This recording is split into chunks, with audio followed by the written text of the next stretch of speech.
subscribe our channel, click on the bell to notify new videos.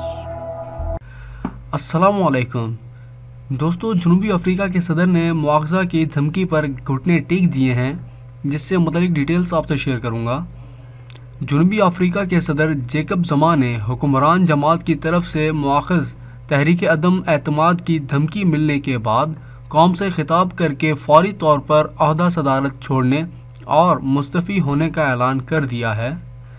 सदर Jacob Zama जो 2009 से बरसर इक़्तिदार हैं, वो कई माह से करप्शन के इल्ज़ामात की जद में थे और चंद रोज़ कबल ही पुलिस ने जोहान्सबर्ग में छापा मार के इस ताकतवर कप्तान फैमिली के बाज़ अफराद को गिरफ़्तार किया था, जिसके बारे में कहा जा रहा है कि वो सदर जेकब ज़मा की करप्शन में हिस्सेदार है।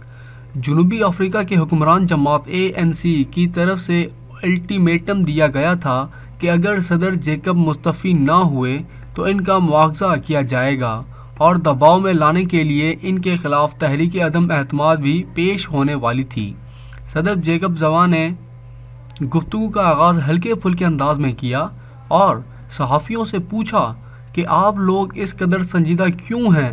सदर जेकब ने कहा कि वो पुरतशद्दुद एहतजाज और हुक्मरान जमात ANC में इंतशार के बायस इक़्तिदार से अलग हो रहे हैं। वो नहीं चाहते कि इनकी वजह से कोई एक ज़िंदगी भी ज़ाया हो। गालिब इम्कान यही है कि सदर जेकब ज़मा की मुस्तफ़ा होने के बाद नायब सदर सिरिल रामाफोसा को ऐवान सदर लाया जाएगा। दोस्तों, ये थी ताज़ा तरीन न्यूज़ जो आपसे शेयर की। उम्मीद है आपको पसंद आई होगी, तो लाइक ज़रूर किया करें, राय ज़रूर दिया करें और सब्सक्राइब करना ना भूलें। शुक्रिया।